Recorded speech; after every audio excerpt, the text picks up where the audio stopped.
Assalamualaikum warahmatullahi wabarakatuh. Perkenalkan saya Alma Framita, peserta Latsar CPNS Angkatan 5 Golongan 2. Kali ini saya akan membahas mengenai Learning Journal Smart ASN beserta analisis isu di instansi saya bekerja, yaitu Puskesmas Gerunggang.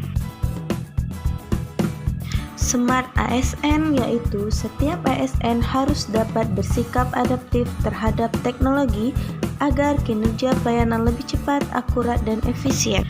Terdapat 3 poin penting Smart ASN, antara lain yaitu literasi digital, pilar literasi digital, dan implementasi literasi digital dan implikasinya. Yang pertama adalah literasi digital. Literasi digital adalah kemampuan untuk mengakses, mengelola, memahami, mengintegrasikan, mengkomunikasikan, mengevaluasi, dan menciptakan informasi secara aman dan tepat melalui teknologi digital untuk pekerjaan yang layak, dan kewirausahaan. Kominfo sendiri menjabarkan literasi digital ke dalam 4 kompetensi atau pilar digital. Yang pertama yaitu etika bermedia digital atau digital ethics. Diperlukan kontrol diri dalam menggunakan media digital yang disebut dengan etika digital. Ketidakpahaman atas etika bisa menimbulkan dampak negatif yang sangat merugikan karena internet memiliki jejak yang tidak mudah dihapus. Yang kedua yaitu budaya bermedia digital atau digital culture. Kehidupan bermasyarakat sangat tergantung dengan adanya internet. Saat dunia bertransformasi menjadi budaya digital, maka budaya baru yang terbentuk harus dapat menciptakan manusia yang berkarakter dan warga digital yang memiliki nilai-nilai kebangsaan untuk memperkuat bangsa dan negaranya. Kemudian ada aman bermedia digital atau digital safety. Kemampuan individu dalam mengenali, mempolakan, menerapkan, menganalisis, menimbang, dan meningkatkan kesadaran keamanan digital dalam kehidupan sehari-hari. Ketika kita melakukan komunikasi, sering kita menggunakan gawai yang terkoneksi dengan jaringan internet pada keseharian kita. Sehingga dalam menggunakan perangkat digital, kita perlu melakukan proteksi terhadap perangkat digital yang kita miliki. Yang terakhir, cakap bermedia digital atau digital skill.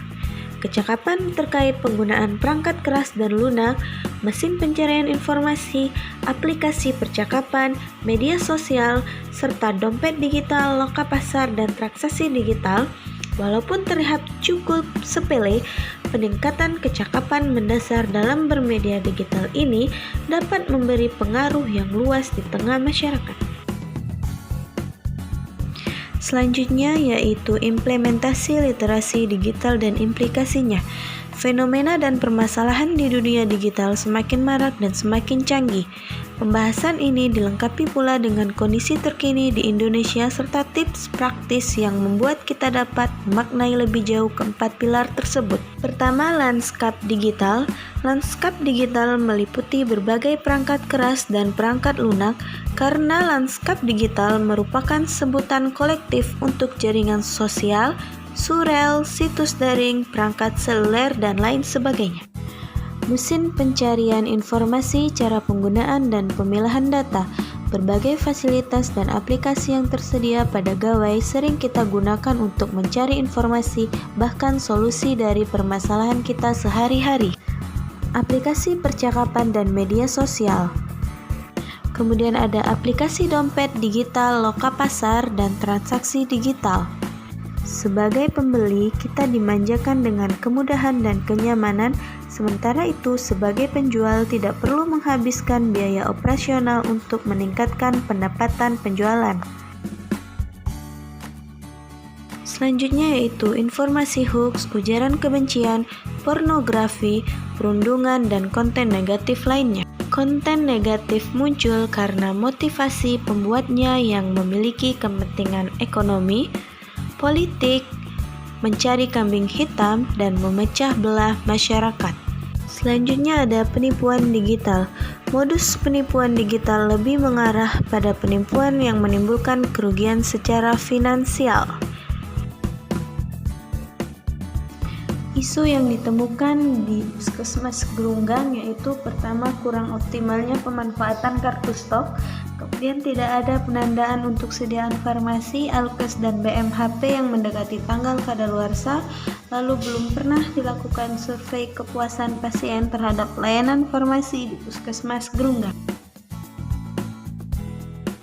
Selanjutnya, isu tersebut dianalisis menggunakan kriteria APKL.